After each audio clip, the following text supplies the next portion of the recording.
All right, quick instruction video on how to install the kit on your CP33.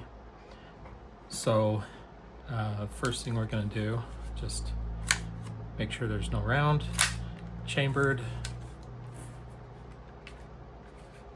Then with your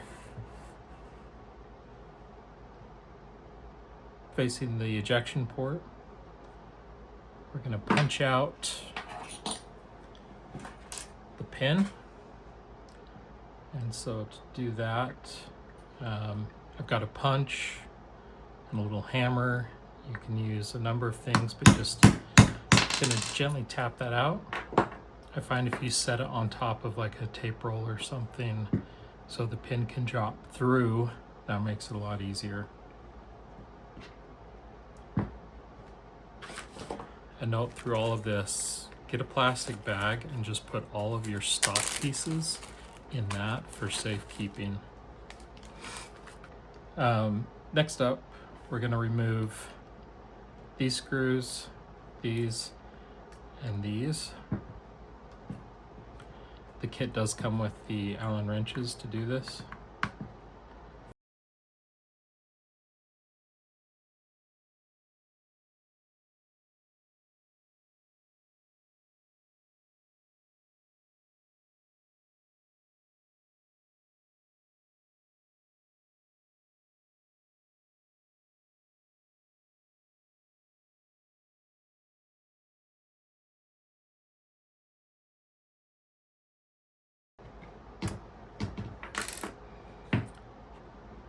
Going to remove this piece.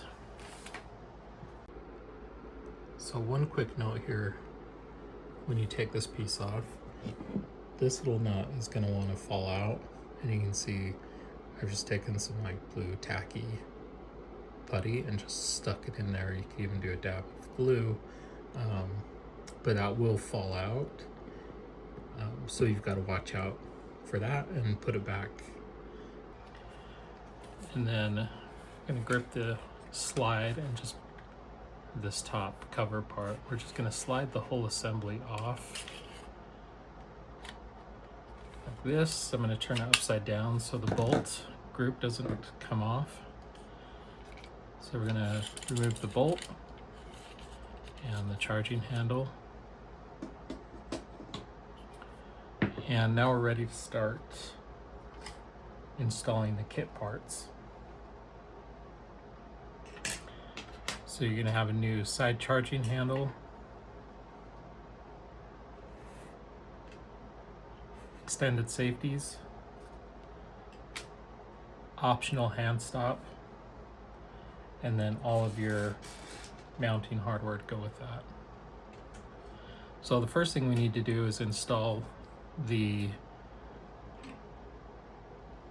new charging handle connection.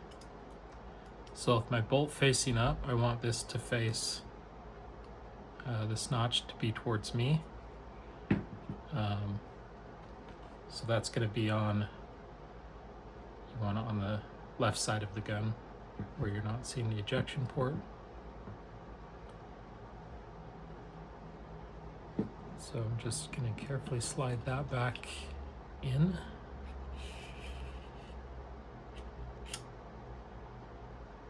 Like that, that'll stop right there.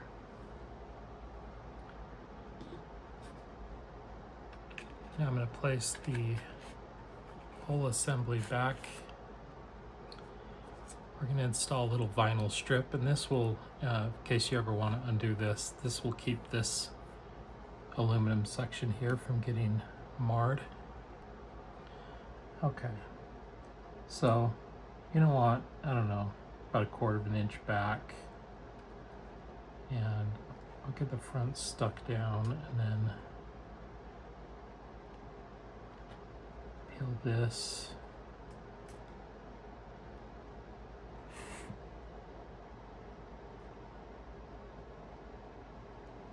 And then stick that down. I'm just going to burnish that in place. All right, now we're going to slide that forward. And we're going to replace the pin. So now with the ejection port facing away from me, I'm going to drop the pin back into that hole. Just gently tap it back in. Just tap it in. Just tap it in now. Okay, and now we're ready to install the sleeve. So a couple of things to note. The buttons for the slide are pre-installed. This front cap is pre-installed. You can remove that if you want. And there's some little color marks, and those will match marks in the screws, so you know which screw goes with which hole. Those are all on the inside so that they don't show up. So I'm going to take my charging handle, and you can see if I were to place this on the outside, how that would install. So I'm going to drop that in and then hang on to that with my thumb on the inside. And then you can see these marks here are going to line up with the Picatinny rail on the gun. So I'm going to slide that in, and once you're halfway there, you can let go of the charging handle. I'm going to slide that back, and I want to make sure that this notch engages the notch here. Okay, all the way forward, and see we've got good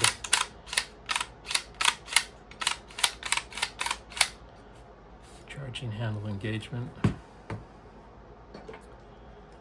Okay, now we're going to put this rear piece on.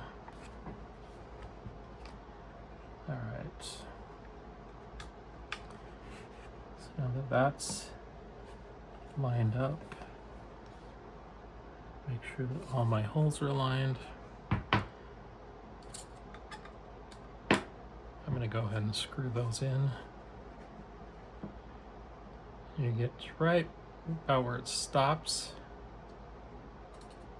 and just turn a little bit more. So we want these to be snug, but we don't want to over tighten. I know most of you don't have a torque screwdriver, so I won't provide those settings. Okay, now that that's complete, we can, again, all of the rest of the screws for the body here are all the same size. They're the ones marked with blue.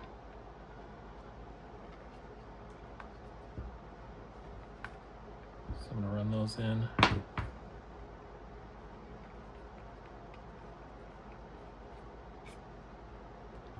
And again, we just want those snug. These all have thread locker on them as well, so they should stay put.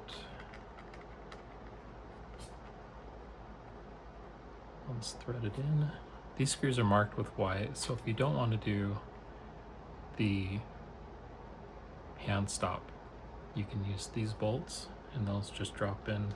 And these screws just drop in here. They're the square, the socket head. If you do want to use this, you'll see these are marked with orange, so we'll find the set of screws.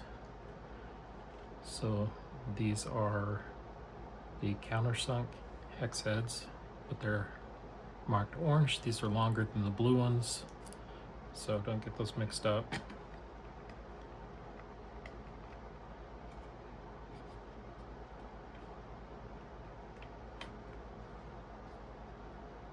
So secure that here.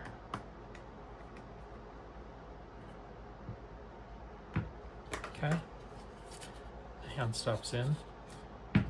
Now to install the brace, we're just going to squeeze both of those, insert in the back slot. You'll hear that connect. Push the buttons, that will slide in. This may be a little bit tight at first. It'll break in fairly quickly. And you get a nice positive click. This is very rigid, very tough. And there you have it.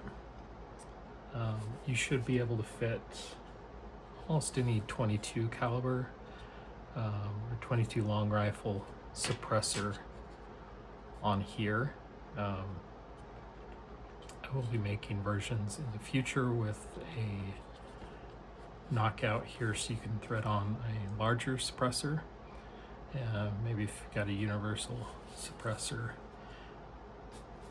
So if you're interested in that, let me know what kind of can you want to run, and we can look at that. You've got additional M-lock slots here,